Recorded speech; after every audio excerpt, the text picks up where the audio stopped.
This is the Team Objection podcast for April 22nd, 2021, episode 480.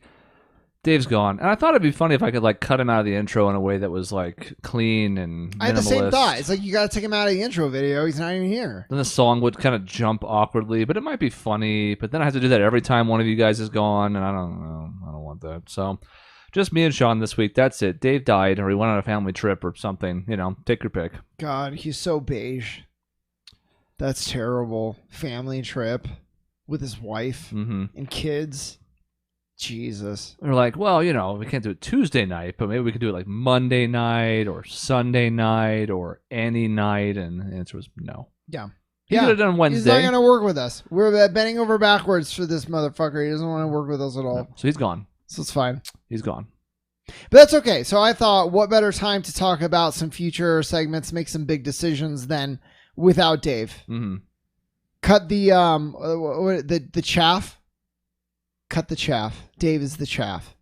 So that's actually, so indulge me on a side, on a tangent here. Okay. So I've been playing Final Fantasy 15 again. All right. Why? But like the whole experience. So I watched the movie. I'm playing all the DLC, all of that. Which let me just say this. So the movie, I don't even know there was a movie. Vaguely, yes. There is a movie. And they recommend that you watch the movie before you play the game for like some extra backstory. Okay. Here's the problem. If you watch the movie and you never played the game, you're going to have no fucking clue about like anything that's going on at all. It's going to be gibberish, the whole thing. So it's like a chicken and egg thing. Do you play the game without the extra context of the movie? Or do you watch the movie with just, you know, you go on blind? Yeah. That's not great. Yeah, the answer is you watch... You play the game first and then you watch the movie second. And then it's kind of nice. Just Supplemental. pretend it's a prequel. It's fine if it's set before. At least you understand why you care about these characters and such. Yeah, so that all contributes to the lore of the game. You asked me why I'm playing it. I like it a lot. I think it's a great game. The small moments are there. The emotional beats really hit. The lore is actually excellent. The story execution kind of sucks.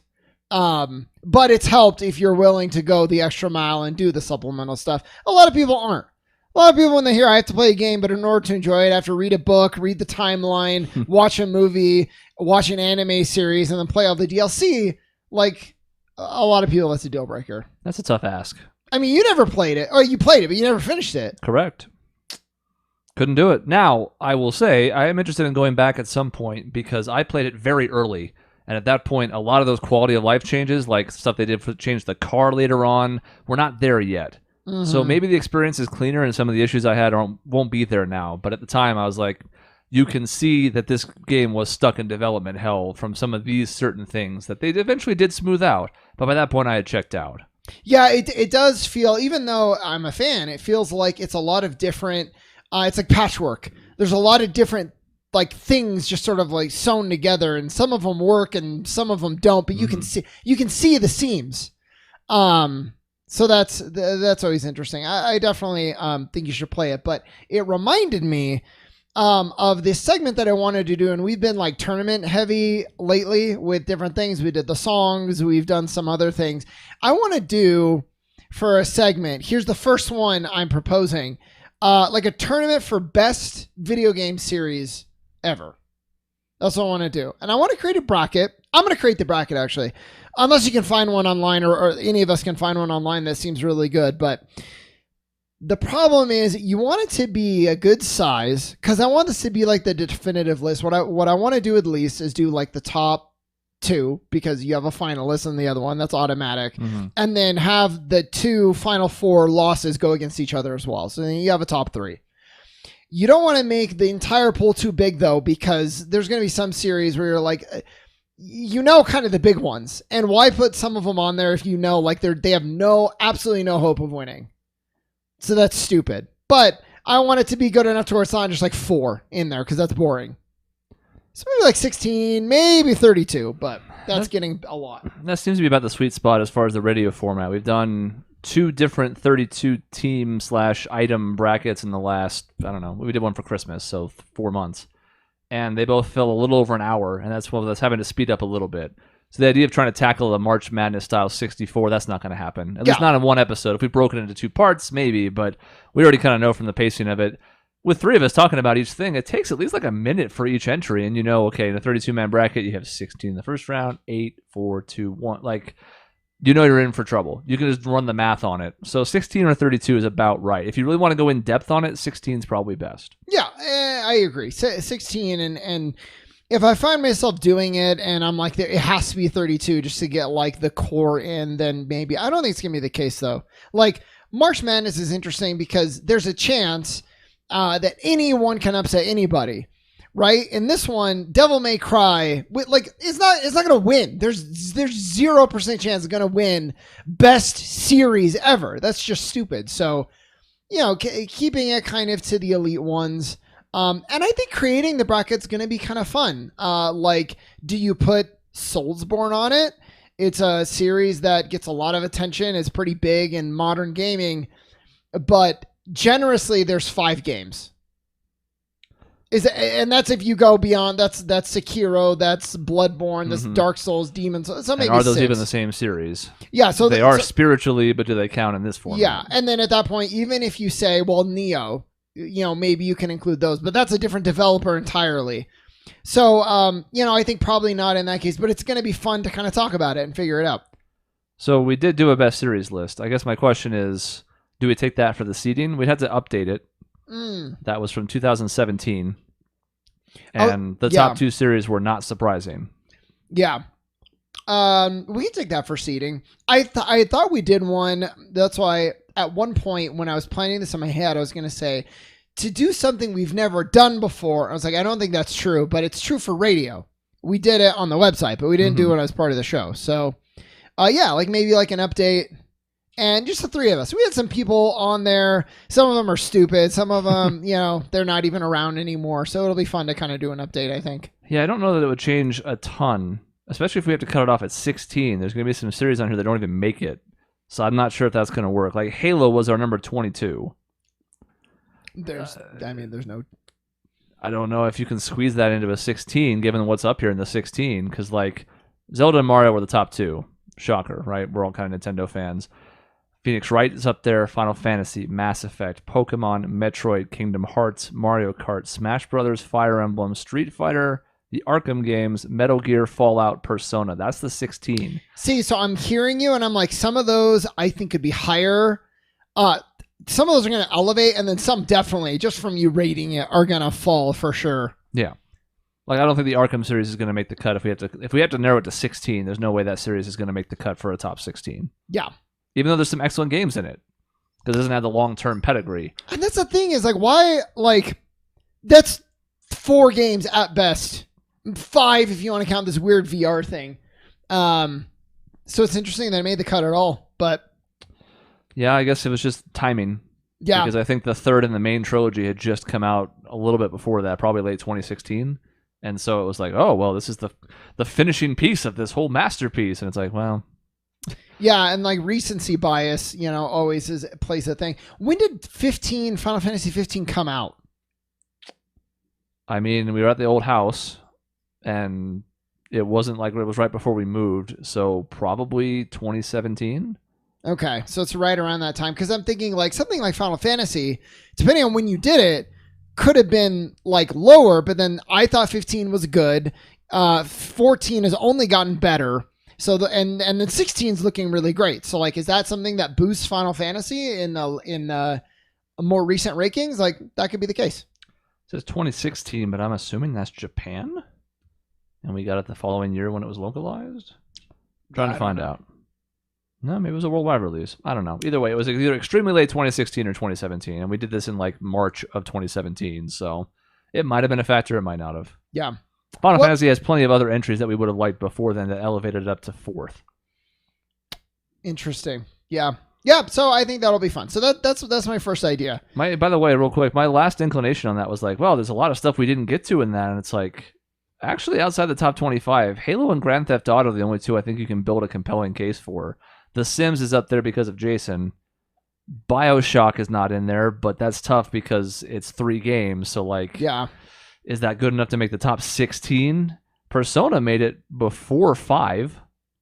And Persona's weird because, like, it's 5 games long, but if you're talking quality, really quality, like, at best you could argue that starts at 3. Yeah.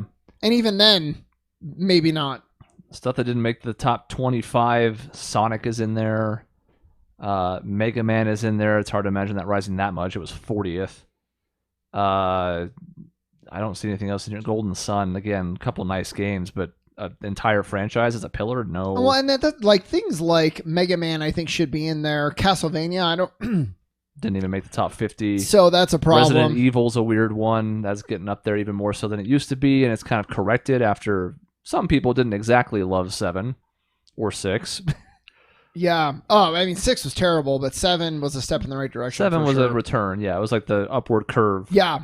So there's a couple that might sneak in, but again, 16 is tight. Yeah. It's one of those things where we always talk about this with like Devin Booker and his All-Star bids the last 2 years, where it's like, okay, you think something else is worthy of top 16? What are you taking out? Yeah, exactly. We can make a case for a couple of them, but like, man. Yeah, that's why almost just by nature of that, I might just say I'll, increase it to 32. Some of them are going to be like absolutely murder, just slaughters in the early going. But, that's okay because it gives a little bit of room for some better discussion on things that should be in there but might not make 16. Yeah. Or you do a play-in game. Yeah, exactly. All right. You're the 17 seed. You're the 16 seed. You're playing one game, single elimination. Ooh. What happens? I actually might do that. And then that'd be fun if that one, can kind of rise through the ranks a little bit. All right. Well, we can do that because we're going to have a different list than anyone we find out there, I think. Yeah. We have kind of an eclectic blend in our top 16, and we had Phoenix Wright number 3. Don't know if that would stand still now, considering we've basically had no games since then, but it would still be in the top 16, no question, and I don't think most people would have it there. Yeah, exactly. So I'll use that list for seeding. I think we're going to have some upsets in that case. And then I'll throw in maybe some more. The list that you're reading goes how many? 25 deep, right? It goes to 50. Because there were fewer eligible series, we usually went through 100 with the results and didn't really do anything like a write-up for the outside top 25. But here, there were so few worthy series that it only goes to top 50. Okay. I might use this for like top 20 to 25, and then I'll include maybe another 7 or so for or 8 for if there's a play-in game. Mm-hmm. Just to make sure some series that didn't get recognition, like Castlevania, needs to be on the list, even if it doesn't make it very far. That's pretty big. There's a lot of games, and many of them are very high quality. Back then, I was the only one who played any of them. Yeah, that's true. So there wasn't any support for it.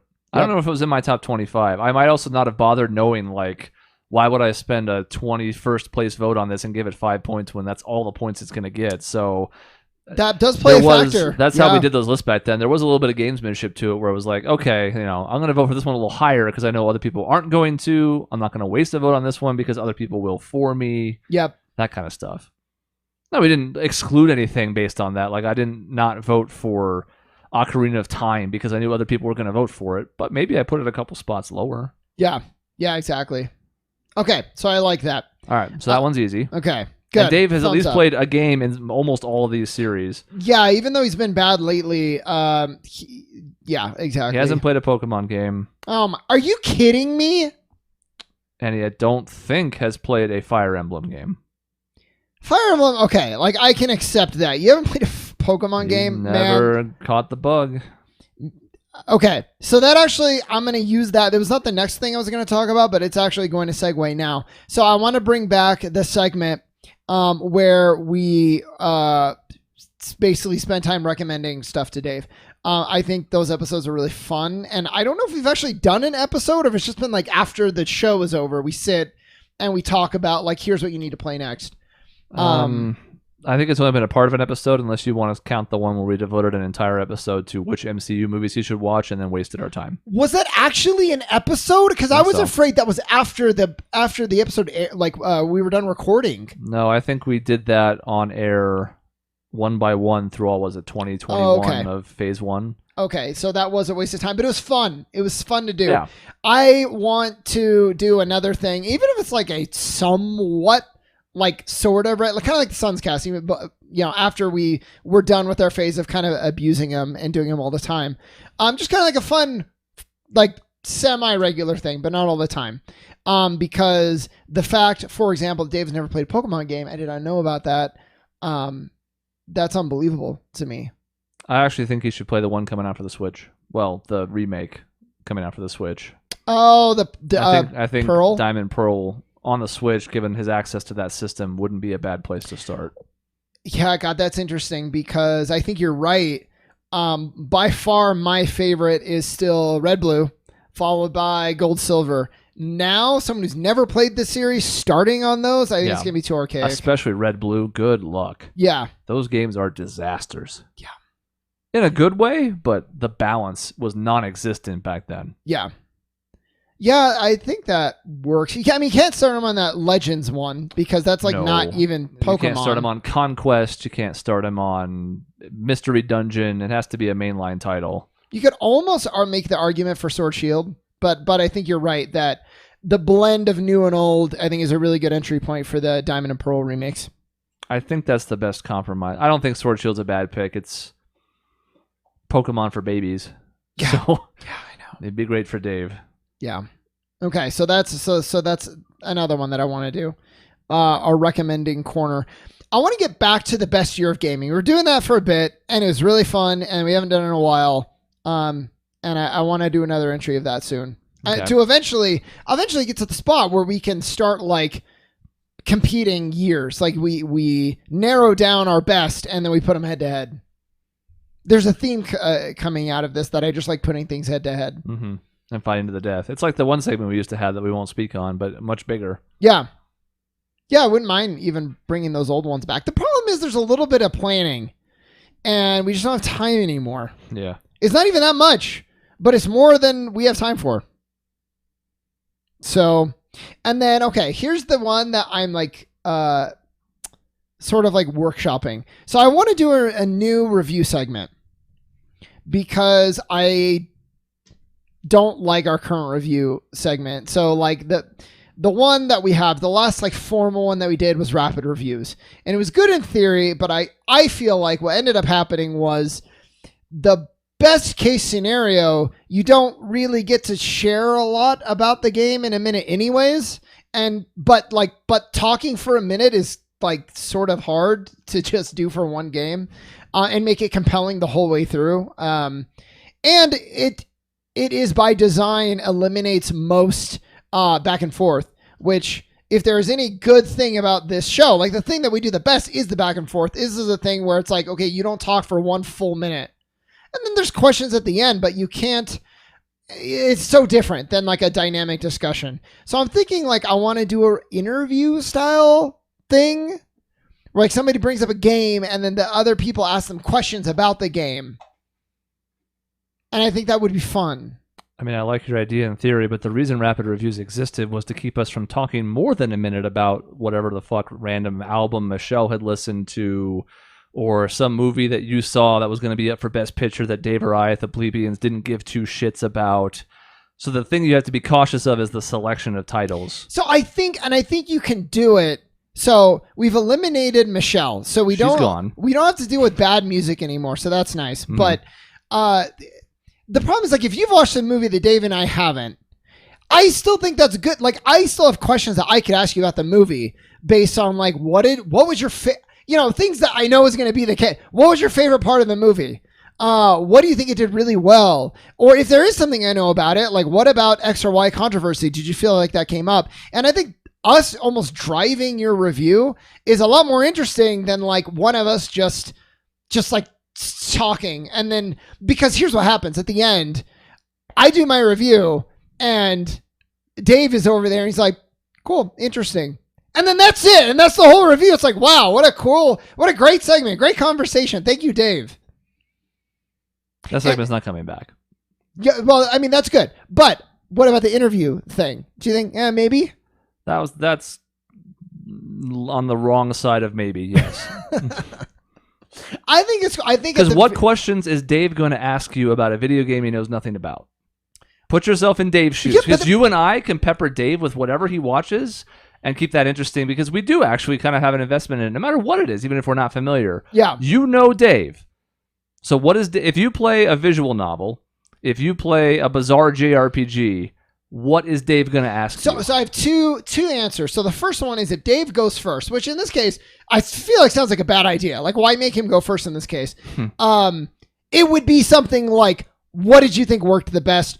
What did the gameplay look like? What were the mechanics? Something that like anyone, no matter what the game, is a question that you know you can ask. It doesn't matter what you're talking about. You're going into this interview, you know what you can ask. But I'm hoping, Dave, he's a smart guy. If you ask a question and I start talking, he can then pick up on something that piques his interest of what I said and then ask a question. I just think that no matter what, that's going to get him going more than I talk for a minute and then he is like, cool, neat. Like, fuck it. That's like when you do improv and you know, I send something to you and you don't do anything with it at all. Mm-hmm. The whole skit just dies. Which is kind of the basis of the whole show when you think about it. Yeah, exactly. And I didn't know that this week was also going to be good because then I could just insult Dave. But I'm not meaning to. I'm just, when he leaves me out to dry, it's like the worst. Like, I don't do that to my enemies. He does it to me all the time. And how does it make you feel? I feel terrible. I feel like I'm wasting my time. So you're going to force him not to do that, and your expectation is he'll respond both positively to it and likely take your recommendations and do the thing himself. Yeah, that's what we're going to find out. Yeah. I'm going to try it.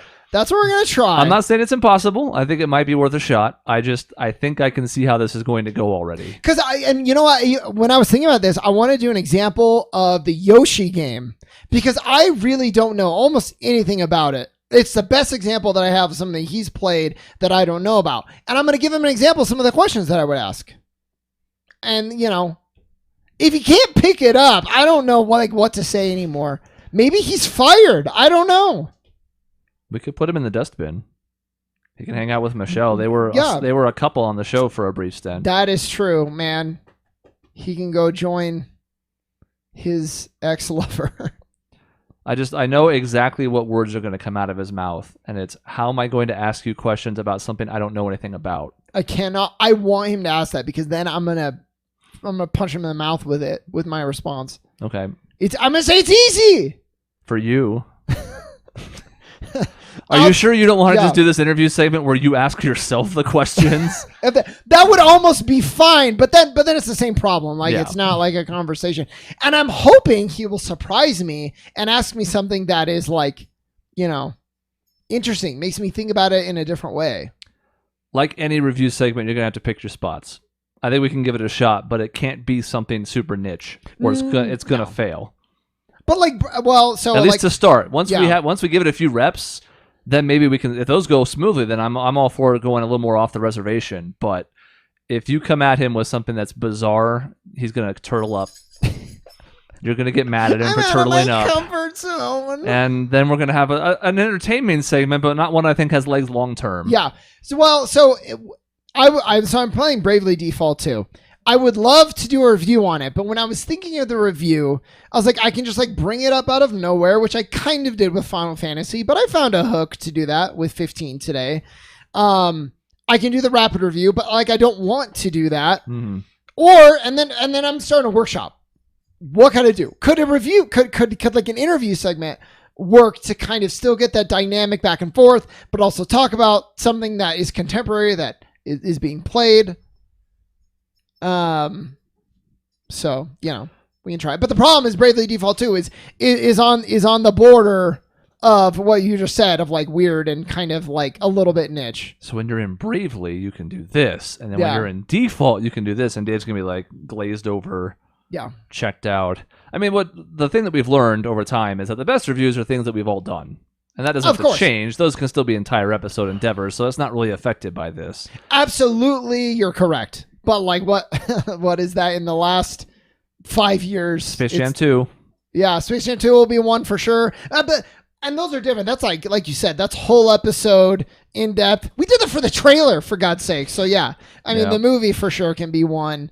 Any game that we all play, although by the time he plays it, it's too late to be useful to almost anybody else. Yeah.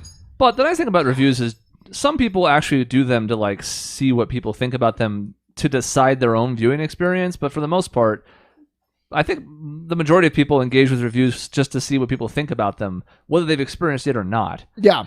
A lot of people don't do the reviews to see if they want to see it themselves because it's spoilers. If they're that type of person, they're going to go for some kind of spoiler-free review. So they wouldn't want that long podcast anyways. But like, I like with Dave Ozark, I think there was one point where he had watched it and I had not. And I would have loved to do something like this with him. And I know your point of like, well, you're you and he's him. So like it doesn't, and you're right. But if we can start to kind of get there, I think that'd be really interesting to sort of like broaden the perspective of the show a little bit, because the crossover is so, the Venn diagrams are very limited, and it's mostly like there's ours, which is like pretty good. There's a good differences though, but then like Dave's is like this little smidge in the top corner. Yeah, we're like, are those lines of the circle touching, or is there actually an overlap and a gap in between? You have to get a magnifying glass, and even then, it's mostly like you're going to see suns in there, and then that's going to be the like predominantly what it is. I mean, the fate of the segment's in your own hands. If you butcher the first time we do it by taking a pick that he has no connection with, you'll have doomed yourself. That's true. You have to start expanding the Venn diagram in pieces. You can't try and just overlap his circle and throw him in the deep end, because that's not going to work. And I love talking about him this much when he's not here. That's great. It's got to be something that edges him into that gap, widening a bit slowly. Okay. Because otherwise, even if he sort of goes along with it and asks questions, that's not going to get the good discussion. You want those situations like when he was asking us more about a Persona 5 back in the day, because he was legitimately interested in it and just hadn't done anything with it or didn't know.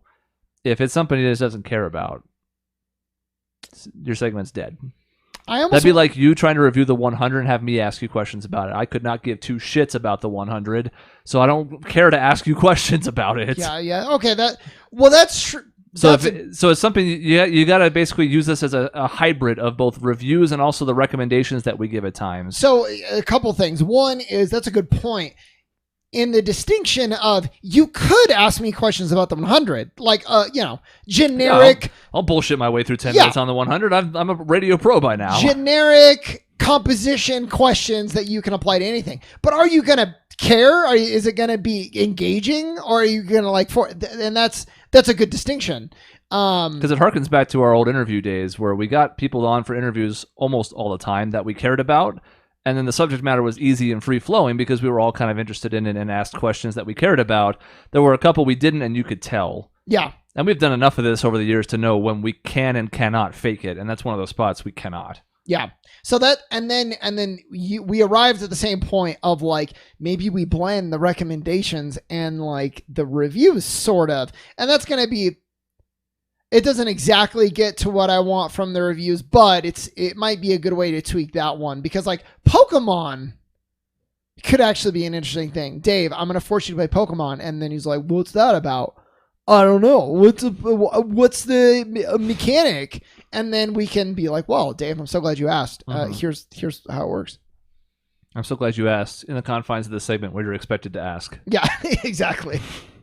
But, and that's, I wanted to do sort of another idea that I just had was like the moments, and it's not a segment, it's just a one-off probably of like, when is the most that you've ever, what is the series or game that when you played it, it was the most like immersed you ever were in a game, or like the most fun you've ever had? And not to give mine away, because I'd like to get to that at some point, but like it might be the first red blue Pokemon, like when it first came out, because of everything going on. So to be able to like tie that in and share that with Dave, even though he's like an old man now, I think could be fun. So basically what you're telling me is that it's all catering to Dave. This entire show is like, what can we like? Kind of. What can we involve? He's the everyman. Yeah, but like it's amazing because like he's the everyman, but like also the like nothing man. He's the no man. Yeah. No man's land.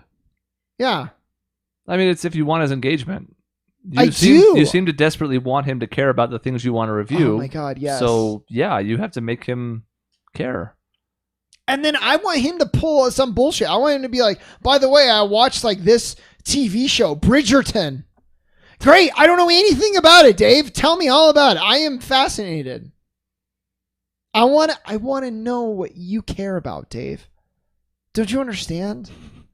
What if you do this and find that the answer is he doesn't care about anything? Well, then I'll do it on bullshit like his eye surgery review, because I was legitimately interested. There's a dog barking outside. That's fine. I have to imagine at least a few people turned that episode off. I don't care. Not because it was boring, but because they were like, I'm a little bit squeamish, and this is more detailed than I care to understand right now. That could be. And maybe because it was boring too, but that was my first thought was like, I'm not super squeamish, and there's a couple of things where, like the eye flap, and I'm kind of like, I'm not like repulsed by it, but I don't know if I'm like super into like, let's talk for 10 minutes about the eye flap. I loved that. For some people, I'm sure they're like, I got about 10 seconds of the eye flap, and I was like, X. Yeah, I loved that, and I had the same thought. And I'm glad we did it, but I thought I knew a lot about the surgery in theory, but when you actually are hearing the details, it's like, whoa, that's crazy, and now I'm a little scared, but it would probably be different coming from a doctor than Dave. It's not like I distrust Dave, but him telling me about it is different than a doctor that I would trust being like, that's fine. We just make an incision and we do this. And then it's like, oh, okay. Yeah, doctor. Yeah. Okay. Well, and it was funny because I asked him what happens if you blink. I already knew the answer, but Dave was like, oh, no. And I was like, what if I didn't know the answer? That would scare me so much that you have no clue what happened. It sounds like you avoided going blind by this much. I can't imagine it's that bad. But I also don't imagine it happens almost ever because they prop the thing open. Yeah. Yeah. What's it going to do? Cut through your eyelid? Yeah. But so I want Dave to be, I want him to love us and love the things that we love. This is going to be a bizarre episode for people that don't truly understand the dynamic of the show because there's, 480 episodes now. And if you tuned into certain parts of certain episodes, you would think that Shaun hates Dave. Especially if the earlier you go in the archive. Even if you tune into the first half of this episode. You might think that they don't get along. But Shaun actually cares about Dave quite a bit, and Dave cares about Shaun, but they don't want to show it on air, so it's a struggle. I also like the idea this is someone's first episode, and it's like, why are they spending the whole time talking about someone who's not even there? I don't know who he is. About a future segment in a different episode than this one. Why don't you do a segment in this episode, you fucks? Yeah. That is the segment. Sometimes you got to plan. Sometimes you got to scope for the future. Yeah, it's our work meeting. Yeah. This is like over Zoom, except you're 3 feet away from me, and we're vaccinated, and nobody gives a shit about Zoom. Yeah. Don't you want like behind the scenes? I would think so. At this point, the audience is pretty settled. We're not trying to attract new listeners because we don't promote anything ever. So instead, it's just retaining, and we've done a pretty good job of that. So you know what we were. Yeah. Chris, I have a quick question. Okay. Have you seen any Rick and Morty? No. So, I've seen episode 1. Did you just see it and you're like, this isn't for me, or just haven't watched more? It's a little too off the rails for me. So it definitely has funny moments. I think it's a really good show. I think it's really funny. But there's like always one moment in every episode that is like too dark for me. And it like, the problem is they've kind of cemented themselves as like, we're actually sort of telling a narrative here, but that makes me take it more seriously. So then when they do something like really, absolutely over the top dark, it actually like hinders my enjoyment of the show because I'm like trying to take it sort of seriously, like a little bit. There's an episode where Jerry accidentally crashes a plane full of people, and I'm like, but all those people like died. There's another one where Rick, it's glossed over, but if you're paying attention, you're like, so to do this, lesson for Morty, you genocided an entire planet. And like, those are the things that I think about. Like, yeah, that's funny, but like, what about all the people that died? And it bothers me. And that's all I have. So like at times it's like, it's too much and it's too dark. And I think it bothers me. I think it could be better without that stuff. Mm-hmm. You didn't know what you wanted until you got it. And then it wasn't what you wanted. And now you can't go back. Yeah. Once they start to dabble in that territory, now you've crossed a Rubicon because people either like that you did it and want more of it, or hate that you did it and never want to see it again. Yeah. Good luck. And I was fine with it being just a stupid comedy. And then they were like, we're actually going to like do some interesting things with the characters. And they're like, and then now it's really dark. But that happens, right? I mean, Archer went through, what, 3 whole seasons of him being in a coma and then just doing like different riffs on different TV shows from the 80s and 90s. And some people really liked those, and some people hated that. They're like, what the hell are we doing? Like, this is all dreamscape nonsense. You got to make interesting creative decisions, but they're going to become bipolar sometimes because not everybody's going to like them. God, I didn't even get that far. I was watching Archer, and I found the early seasons of Archer, I had the same problem. I'm trying to take this sort of seriously, but he is like an absolute, like too much of an asshole for me to even like root for or sympathize. Yep. And then he started getting better, and then for one reason or another, I stopped watching.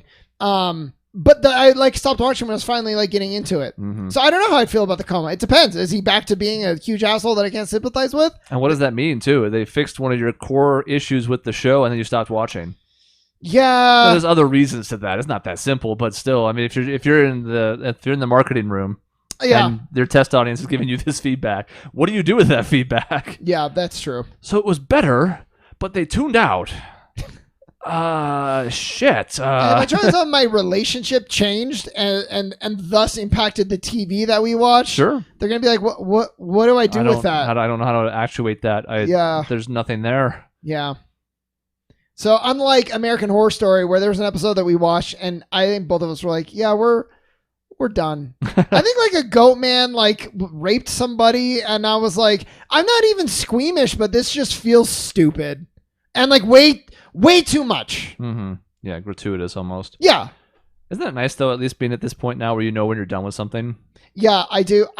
We talked about this. I am the one that probably out of all of us is the least to be like, I'm done with it. Like, I feel like I've invested some time. I want to finish it. I will reach my limit and just be like, I'm happy to say I'm absolutely done with this product. Mm-hmm. Because I had a weird sense of pride about finishing things in my 20s, and now I don't care anymore. Yeah. I'm happy when I do finish something. I can put it on my list, but I'm not like, I didn't ever finish that shitty video game. Oh, I got to go back and finish that so I can say that I did. Yeah. Never mind that. Yeah. There's no time. There's no time for anything. That's why we're doing show planning on the show. Exactly. All right. Well, I think that's the end of the episode. Yeah. Yeah, I think we did pretty good. We have episodes planned out that Dave had no say in. I think that's a win no matter how you look at it. Yeah, if he doesn't want to do that segment, he shouldn't have been here to stop it. Yeah, it shouldn't have worked with us at all. Any of the days that we gave him. Yep. Made a mistake. All right, well, that's the end of the show. In between episodes, you can find us at our website, objectionnetwork.com, or at youtube.com/objectionnetwork for new videos 7 days a week. We'll see you next time.